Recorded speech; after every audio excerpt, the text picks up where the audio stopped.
Back with another episode of Cooking with me. Today I'm going to be not actually doing any cooking, but I'm going to show you how to make some overnight oats. Overnight oats are a great way to have breakfast or snack prepped and ready to go. They are delicious cold. You could reheat them. I always eat mine cold. Super easy to make, a whole bunch. I wouldn't personally ever recommend making more than 4 days worth at once, but all you do need is a mason jar or a container that you can seal tight so it doesn't leak if it flops around in your bag. So all I'm doing to start is putting my mason jar on the scale. If you are tracking your macros, this is a really easy way to do it and kind of keep track of all the ingredients you're putting in. So I'm going to make sure that I press tare so it's not counting the weight of the jar. From there, I'm going to add about 1/2 cup of oats, which is about 40 grams of oats. From there, I'm going to add a little bit of almond milk. I go for the unsweetened kind because it's less calories. There's another brand that I also really like, but this is what I grabbed, so this is what we're using. And essentially all you want to do is cover the oats so they're soaking in the liquid, which softens them up. However, I'm not just going to be using almond milk. I'm also going to actually add a little bit of pasteurized egg whites. So egg whites you buy at the store, they're just liquid egg whites. They're pasteurized, which means they're safe to consume raw, and they don't taste like anything. You most certainly do not need to add these. I know it creeps a lot of people out, and mentally it was one of those things where I was like, ugh. But it is a great way to add protein in, and you wouldn't taste it if no one told you they were in there. So I'm gonna add a little bit of that in there too to help with the liquid. So I've got oats, unsweetened almond milk, and egg whites. Like I said, you can skip this and add more almond milk if you prefer.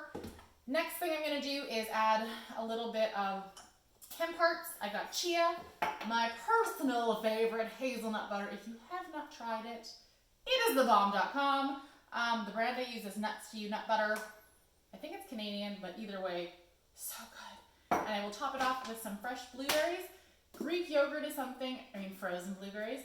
You can also add Greek yogurt if you prefer, but I know a lot of people are dairy free, so this is kind of optional depending if you like it. If you do enjoy it, you can just add, 1 to 2 tablespoons. It does make it creamy. And then you can add the rest of your ingredients. What's great about overnight oats is they're super customizable because depending on your macros, you can add more or less oats, more or less fats, or skip the fats and focus on carbs and protein. It's totally up to you. This is also a great recipe to mix in protein powder or collagen and things like that if you're also trying to get your protein in. All right, so I will finish this up and show you as I go.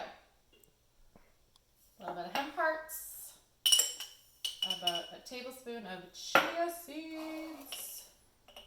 And now I'm going to add some hazelnut butter. If you are weighing your fats, one way to do this is to press tare. And then as you add your nut butter to your jar, you can kind of get an idea of how much you're adding. So if I aim for about a tablespoon, that's 16 grams. 14, pretty good. I've been doing this for a while, fam. And last but not least, some bloobs. Frozen blueberries, delicious. Ta-da! Look what I made, Ma! Alright, so it's foolproof. I swear any of you can make this. Maybe not any of you can find the right jar lid like me. Oh, okay, it's good. Put it in the fridge overnight or for at least 4 hours and enjoy.